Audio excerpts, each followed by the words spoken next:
Hi guys, Dr. Mel again. We are busy with projectile motion and we are going to do two calculations to see how do you answer these questions when they ask you a certain quantity or quantities and give you another set of quantities. So let's have a look at the question. The question says to me, a ball A, so I've got my ball A there, can you see it? Is thrown, remember, thrown vertically upwards from a height h. So I've got that height h. I don't know what it is. I assume they're going to ask me to calculate it with a speed of 15. So this already gives me an indication of the initial velocity. At the same instant, sure, this is a difficult one, at that exact same time, a ball B is dropped. That already gives me an indication that the initial velocity is 0 from exactly the same height as A. So it's also h, as shown in the diagram. And then they tell you both balls undergo free fall, which means it's only gravitational force working on it. Both will eventually hit the ground. So let's see what they give me and what they ask of me.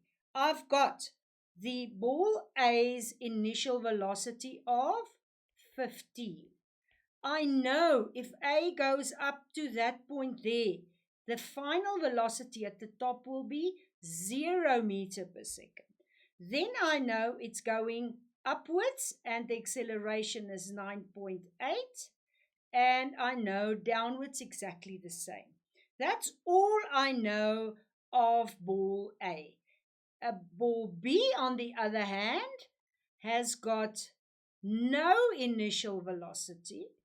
It just speeds down, so we haven't got a clue what it is at the bottom, and the acceleration is also 9.8 meter per second. And that's what they give me. So I've got lots of information that's not there. So let's see what they ask of me. The first question is, explain the term free fall. Now, you know free fall is, just think about it, that's when the only force on that object is gravitational force, which I'm abbreviating. You've got to write that down as gravitational force. And you can maybe just say gravity, and some teachers will give you marks. So free fall means there's nothing else. In all these cases, we will not work with air friction. So remember, we ignore air friction because it has an influence, but not as great. The second question says to me, calculate the time. So now I want delta t that it takes for ball A to return to its starting point. Now, if you recall, ball A started here with 15. It went up to 0. And now they want to know not where it is at the ground, but they want to know where is it and how long does it take to get to that exact point there where it started. So what do I have? I need to calculate the time. Of the up movement, I've got the final velocity as 0. I've got the initial velocity as 15. I know A is 9.8. I'm going to choose the downward as positive, and I'll show you now why I'm doing that. So let's jump in with an equation. I'm going to use this equation to calculate the time. What do I have? I have the final velocity as 0, and I'm just working with the upward part. I've got the initial velocity as 15, and because I chose downward as positive, this will be minus 15, plus 9.8, and I chose that as positive, and now I have to calculate delta t. I'm going to spend a bit of time showing you how to manipulate. So the first thing you can do is you can take that 15, the minus to the side. Then it becomes plus 15. 15 is then 9.8 delta t. And if you recall now, you can divide this side with 9.8 to give you delta t. And I'm going to divide with 9.8 at that side. That will give me a value of, and you've got to use your calculator, of 1.53 seconds. Now be careful. They asked me the time to return to the starting point. What we calculated now is if it starts here at 15 and it goes up to 0 there, it takes 1.53 seconds. That's not the question yet. It has to return. So you have to calculate what's the time that it actually reaches that point again. So you know now what to do. You just have to double the time because it's up 1.53 seconds and down 1.53 seconds. And that will give you an answer of 3.06 seconds. And you'll get your 4 marks. Remember, you'll get a mark for the, let me quickly show you, for the equation, for putting the values in there, and then finally for your calculations. In some cases, they'll give you 2 marks there, and that's probably where the 4 marks came from. Right, let's carry on. Now they're asking me, what is the distance? Now, if I work with vertical projectiles, we know distance will be delta y. Between ball A, now remember ball A went up and it fell down, and ball B just went down. When the ball A was at its maximum height. So they want to know, where is ball A there and where is ball B there at when A is there. So let's carry on. Let's see what we can do with that. I'm going to again say my direction downwards will be positive. And now for A upward, I'm going to calculate the delta y. I've got almost everything with A going up. So I know I can use that equation, VI delta t plus a half A delta t squared. I know it went up with 15. It had the time going up. We just calculated that as 1.53 seconds. So I can put that into my equation. Plus a half. I know it's going up with the acceleration of that. And I've got the time squared. Remember, if I choose positive down, that I've got to make that a negative. Therefore, you have to be able to know that it's going to have implications on your answer. So that's a negative value. Let me make it clearer for you.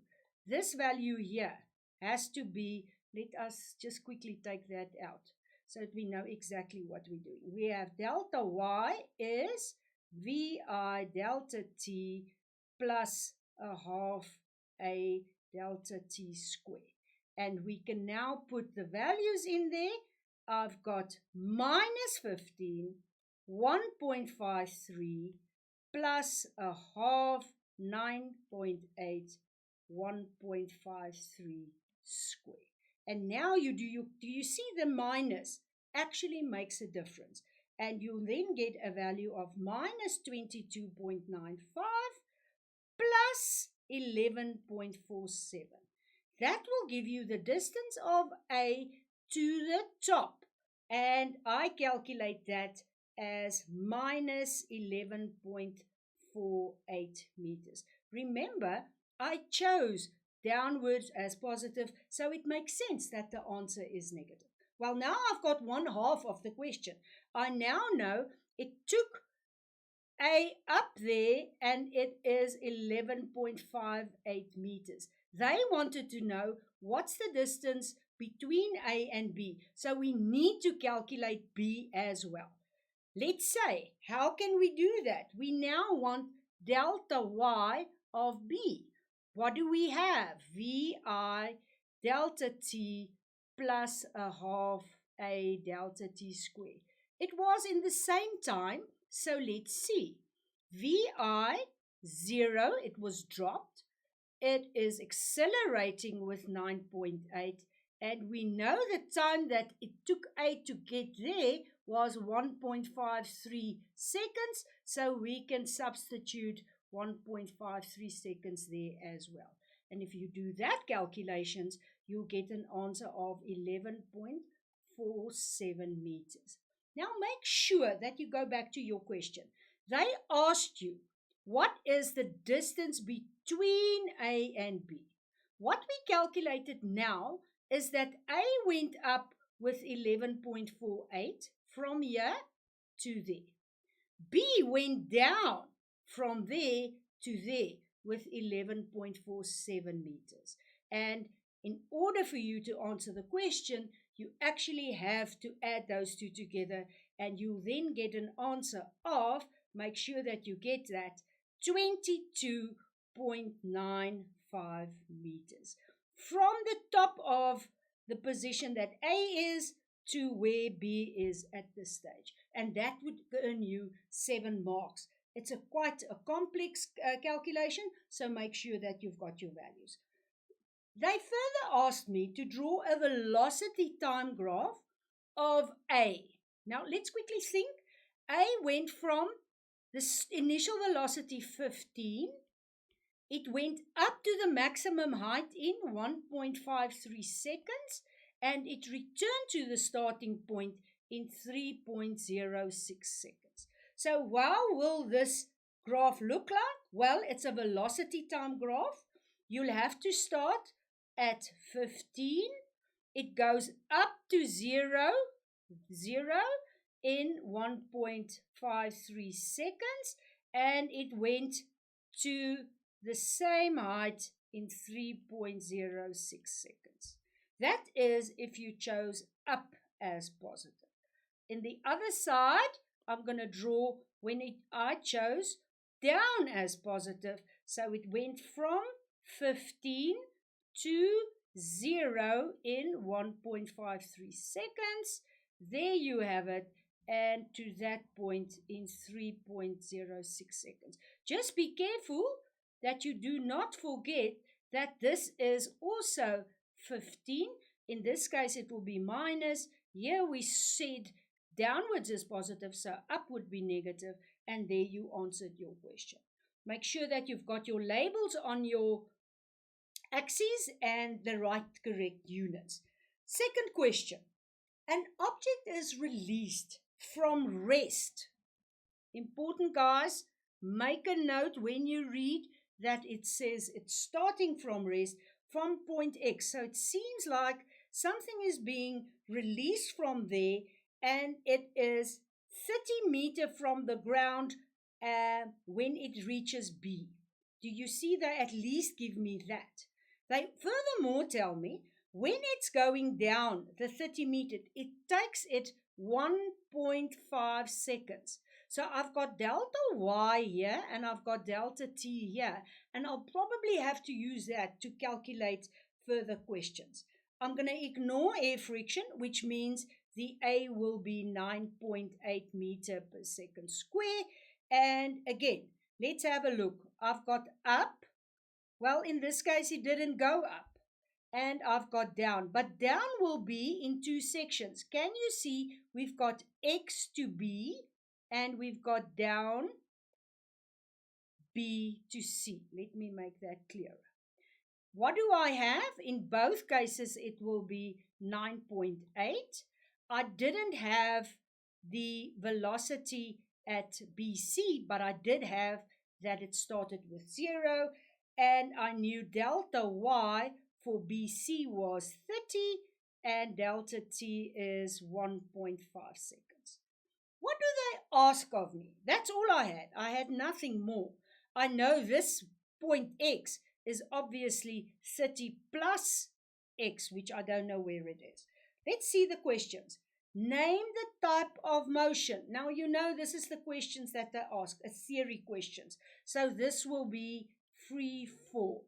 In a previous question, they asked, what is free fall? Then we said there's only the force of gravity. So you will continuously have to answer a theory question leading you into the section and the calculations that you'll do. Calculate the magnitude of the velocity. So they're asking you V at point B. Now let's quickly go back. What do I have if I have to calculate the velocity there? It seems like they're asking me the end velocity of xb or the starting velocity of BC. And I think that's the data that we're going to use. So for BC, I've got the following.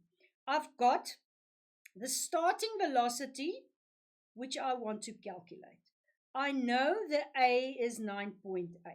I know the distance from the ground is 30 meters, and I know the time to cover that 30 will be 1.5 seconds.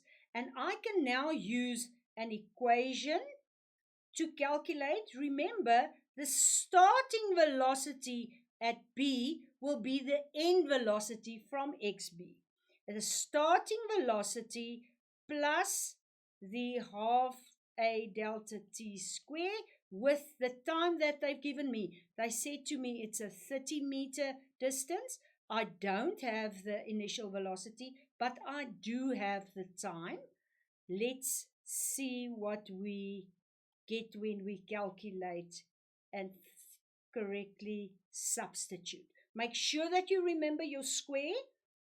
All other quantities has been in here. We've got it, and we now have to calculate the initial velocity.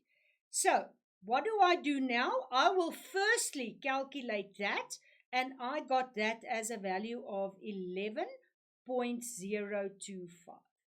This is plus, rewrite this. Have you seen 1.5 V already? VI, yes, you've done that in math, and that's equal to 30. You then go and you manipulate. Take this value, which is positive, and take it to that side. So you'll have 30 minus 11.025. Guys, remember to work with 3 decimals at the top and then round it at the bottom. Don't round too early, otherwise you are going to have a problem. And here I've got 1.5 VI. That value is 18.975, and that's equal to that. What can I do now? I can take the 18.975 and I can divide it with 1.5. And then I got a very nice value of 12.65 meter per second. And that's the velocity, remember, at point B. So this ball is being thrown from X. It travels down, this is VI, 0. It travels down to point B. We calculated now, the velocity there is 12.65, and it travels down to the ground. This is 30 meters, and this took it 1.5 seconds. You see, we actually have to look where we've got all the information. In the third instance, they asked me to calculate point X. So I've got to now go back and say, what's the distance up there between B and X? So what do we have? We've got the velocity here because we just calculated it as 12.65. I know it started from 0. And the other thing that I know always is that it's going to accelerate with 9.8 meter per second square. Is there I don't know the time. Is there an equation that you can use? Well, it's easy to see that you've got the 2 velocities. So I will use that one. I've got A, and I now have to calculate delta Y. This is 12.65. Remember the square. It started with 0. It is now accelerating at 9.8. And we now have to find delta Y. You don't have to put the brackets. I usually do, just to make it easier. I then calculated this, and be careful, you've got square there. Be careful. I calculated delta Y as 8.16 meter. Let's quickly have a look at the question. They asked me above the ground. I now calculated the distance from B to X as being 8.16. But B was, remember, 30 meters from the ground.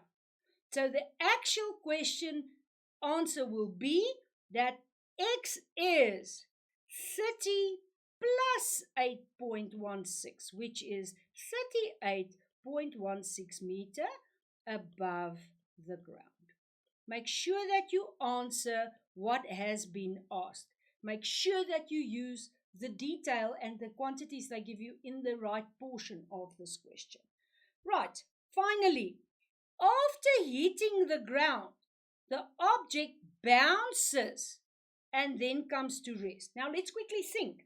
So it came from position X, it went past B, it went down to, let's say, C, it bounced there and it went up. Now, if it bounces, it will somewhere reach a velocity of 0 and then fall down again. So that's what you see is happening. Now I've got to draw an acceleration time graph. What was the acceleration there? 9.8. What was the acceleration here? 9.8. What is the acceleration here? 9.8. What's the acceleration there? 9.8. So can you see that the acceleration is always 9.8? The only exception here is the fact that it there was, for a moment, it was on the ground. So my acceleration graph will look something like this. If I chose down as positive, I will have 9.8 there. I will have a small little break, which we indicate with the dotted line, and then 9.8. If you chose up as positive, it would go 9.8. It would stop for a very, very small second, turning around when it bounced, and again, it will have an acceleration of 9.8. Guys, these things have to be practiced. You can't do one or two and then think you can do this. I usually say do 10 of them and then you see how these work. Let's just check. Define free fall, gravity. What's the forces? Draw graphs. You saw what they asked now. Interpret the graphs, quantities, and then calculations. These are the things that's going to be asked in different dimensions in projectile motion. I hope you enjoy projectiles. Bye-bye.